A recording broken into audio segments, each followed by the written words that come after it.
विवेक Jain sir. बेटा सबसे पहले अब वीडियो बनाने लगे, अब सबसे पहले इस बात का ध्यान रखें कि कैरियर शब्द से जुड़े हम। दो प्रकार के कैरियर होता है, एक कैरियर यानी होता है ढोना, और एक कैरियर का मतलब होता है जिसमें हम व्यवस्थित हो सके। खास तौर पे अपनी पढ़ाई को इस तरह से चुने कि हमारा जो है कहीं ना कहीं हम रोजगार से भी जुड़ सके। पूछते ना आपका कैरियर कैसा चल रहा है, आपने कहाँ कैरियर बनाया। तो इससे जुड़ने के लिए बेटा आपको अपने अभी से विषय और उद्देश्य को लेकर के चलना पड़ेगा। आपको एक उद्देश्य तो बनाना पड़ेगा, हमें कहाँ जाना है, क्योंकि बेटा जब तक आप उद्देश्य नहीं बनाएंगे, जब तक आप विषय से कैसे जुड़ेंगे। तो इसके लिए आपको एक चिंतन करना पड़ेगा कि हमारी रुचि किस क्षेत्र में है, हम किस क्षेत्र में जाना चाहते हैं और क्यों जाना चाहते हैं। फिर परिवार की परिस्थितियां हैं, परिवार के लोगों से भी आपको सब निष्कर्ष करना है कि मेरे मन में आ रहा है कि हमें इंजीनियरिंग करना है, कि हमें डॉक्टरेट में जाना है, कि हमें टीचर बनना है।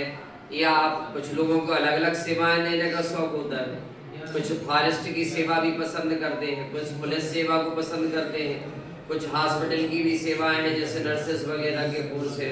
तो ये अपनी चॉइस देखें, हम थोड़ा सा जुड़े उस विषय से कि हम किस क्षेत्र में जाना चाहते हैं और क्यों जाना चाहते हैं। तो हमें अपनी रुचि भी बताना है, क्योंकि बेटा जब तक आपकी रुचि जागृत नहीं होगी तब तक कई बार आप क्या कहाँ जुड़ेंगे। अभी हमारे यहाँ जैसे जवेरा में सीओ महोदय हैं, आदरणीय पटेल सर हैं, उन्होंने पीएचडी किया, उनको प्रोफेसर बनना था, परंतु उन्होंने MPPSC दी और फिर वो जो है जनपद पंचायत सीओ बन गए। तो बोले मुझे बड़ा शौक था कि मैं प्रोफेसर बनूं, परंतु परिस्थितियां ऐसी बनी कि वो PSC में सिलेक्ट हो गए तो वो सीओ बन गए। अभी हमारे MPV में एक जैन साहब थे, वो कह रहे थे मुझे भी कॉलेज में पढ़ाने के लिए जाना था, प्रोफेसर बनना था, परंतु इंजीनियरिंग की थी और उन्होंने इंजीनियरिंग के साथ साथ MPPSC दी, तो वो भी यहाँ पर विद्युत विभाग में इंजीनियर पर नियुक्ति हो गई उनकी।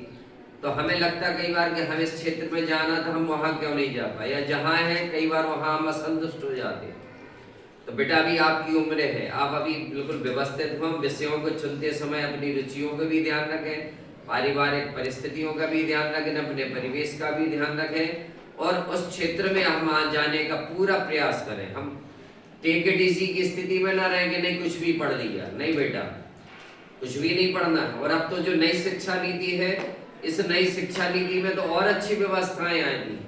कई बार मान लो 12वीं तक दूसरे विषय से पढ़े, परंतु फिर भी हम दूसरे विषय चुन सकते हैं। ये हमारे लिए सुविधाएं मिली हुई हैं। 1 साल का कोर्स करेंगे तो कैसे डिप्लोमा मिलेगा, कैसे सर्टिफिकेट मिलेगा, इन सब से हमें जुड़ना है। और कैरियर काउंसलिंग में ये जो कार्ड है, ये कार्डों का बड़ा महत्व है बेटा। और जो आपको अभी इसमें भी आपको एक जो साइड बताई जाएगी, उस साइड से भी आपको जुड़ना है। जैसे आपने कहा कि हम जो है कॉमर्स लेंगे, तो CA बनना हमारा उद्देश्य नहीं रहेगा बेटा उसमें। उसके साथ साथ ये भी आएगा कि आप कॉमर्स लेकर के कितने विषयों से जुड़ सकते हैं, कौन कौन क्षेत्र में जा सकते हैं, और वहाँ क्या हॉस्टल सुविधा है, कैसे यूनिवर्सिटी में हम एडमिशन लें और किस कॉलेज में एडमिशन लें, तो वहाँ हॉस्टल सुविधा है या हमारे लिए उसमें क्या पेमेंट मिल सकता है। इन सब चीज़ों को हमें उससे जुड़ना है, ठीक है ना। इन कार्ड को हमें प्रतिदिन अच्छे से पढ़ना है और अच्छे से पढ़ने के साथ साथ हमें सिटी से जुड़ना है और एक अच्छा कैरियर बनाना है। सब तैयार है ना? Yes sir. थैंक यू बेटा।